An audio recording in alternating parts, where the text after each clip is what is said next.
नमस्कार दोस्तों, मैं हूं सम्राट सौरभ और आप देख रहे हैं नॉलेज। तो दोस्तों, आज जो है आपका क्लास 6 का हिस्ट्री एनसीईआरटी का जो है 8वां चैप्टर आ चुका है। 7 चैप्टर जो है आपका पहले कंप्लीट हो चुका है। आपको जो है पिछला वीडियो प्लेलिस्ट में मिल जाएगा। क्लास 6 जो है साइंस का भी कंप्लीट हो चुका है। सारा वीडियो जो है आपको प्लेलिस्ट में मिल जाएगा। इससे पहले कि आप लोग जो चैनल पर नए हैं, चैनल को सब्सक्राइब कर लें। चलिए आगे बढ़ते हैं दोस्तों। तो आपका 8वां चैप्टर है गांव, शहर और व्यापार। चलिए देखिए ध्यान से। देखिए, लोहे के औजार और खेती। इस उपमहाद्वीप में लोहे का प्रयोग जो है लगभग 3000 साल पहले शुरू हुआ।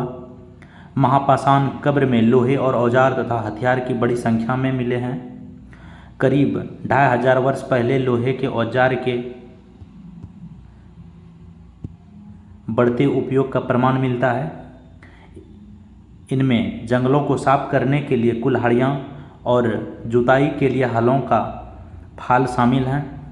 और लोहे के फाल के इस्तेमाल से कृषि का जो है उत्पादन बढ़ गया था। चलिए अब आगे देखते हैं।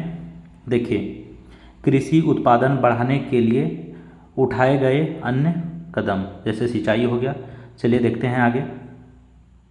देखिए, समृद्ध गांवों के बिना राजाओं तथा उनके राज्यों का बने रहना मुश्किल था।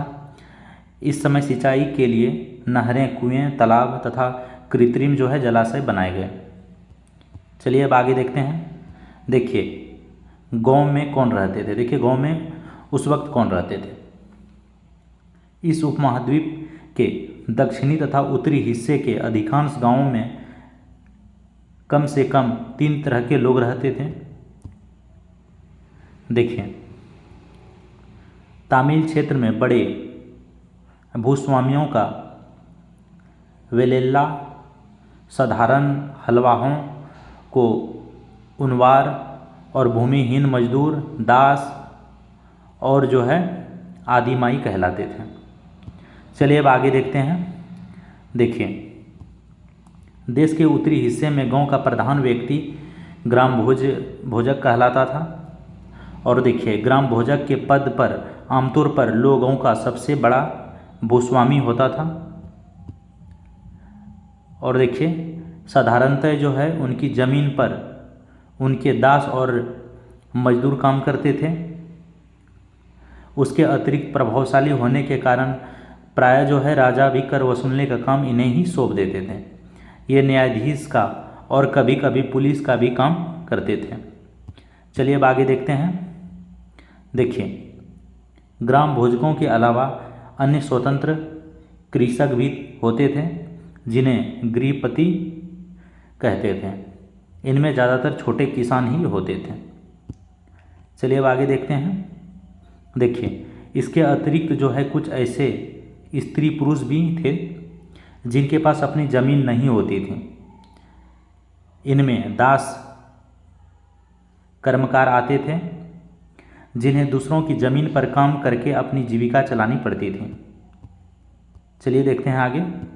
देखिए, अधिकांश गांवों में लोहार, कुम्हार, बढ़ई और बुनकर जैसे कुछ शिल्पकार भी होते थे।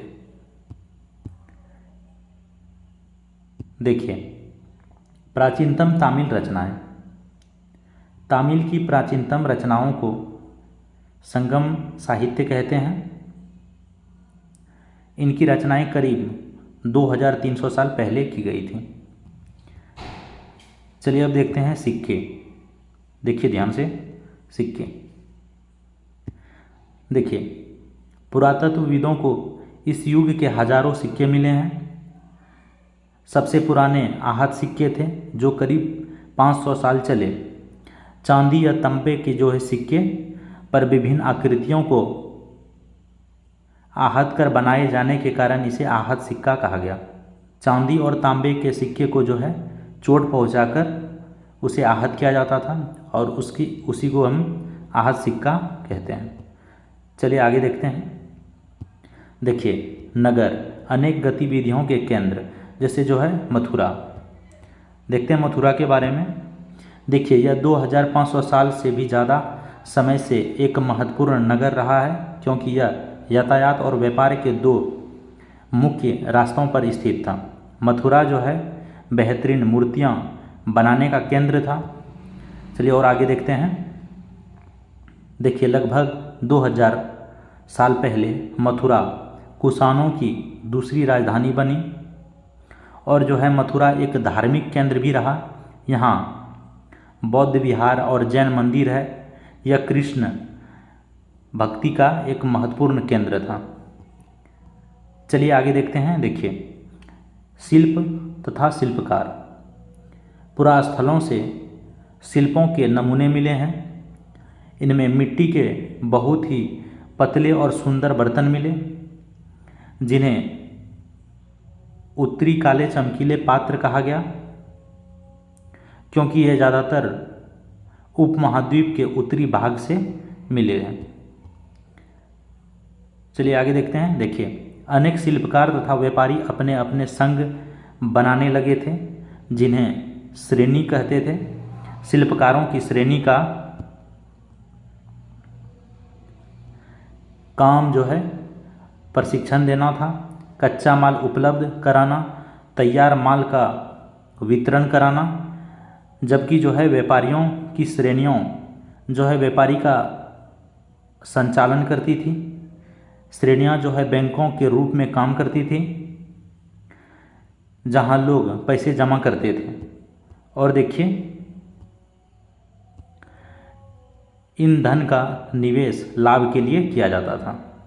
अब देखिए व्यापार और व्यापारी। चलिए देखिए गौर से। देखिए दक्षिण भारत सोना, मसाले, खास तौर पर काली मिर्च तथा कीमती पत्थरों के लिए प्रसिद्ध था। काली मिर्च की रोमन साम्राज्य में इतनी मांग थी कि इसे काले सोने के नाम से बुलाते थे।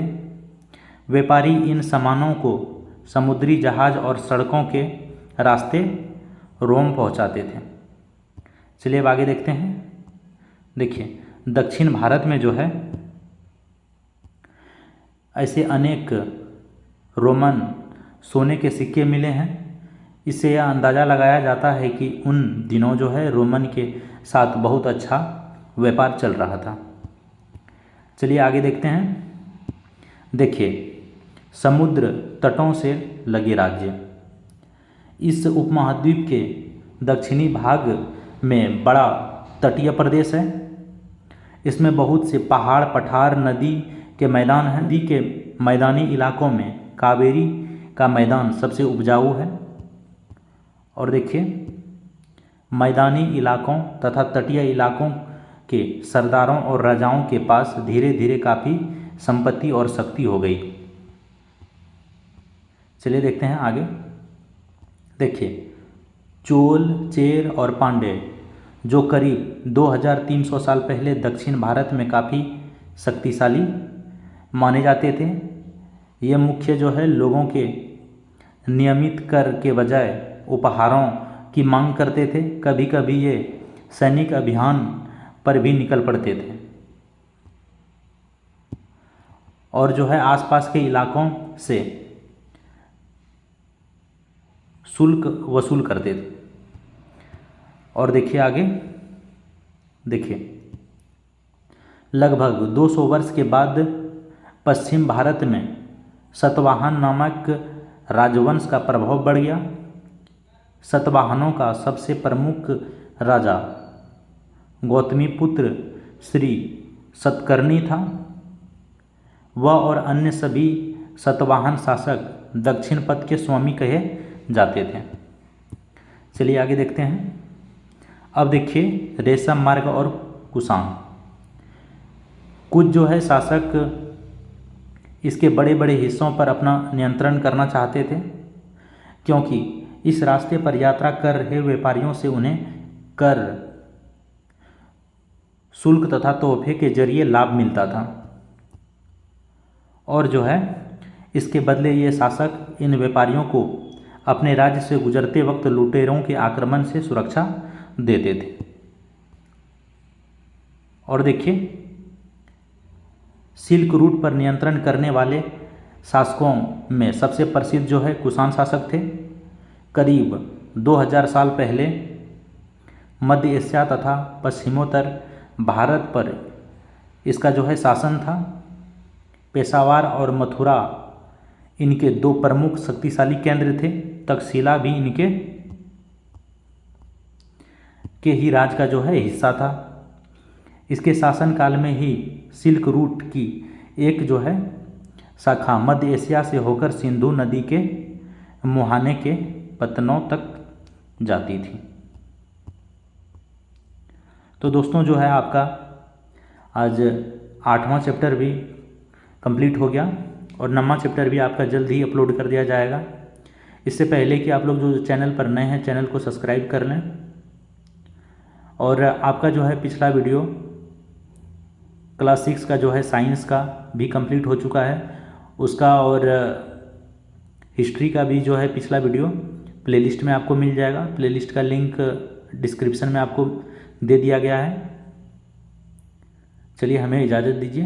धन्यवाद।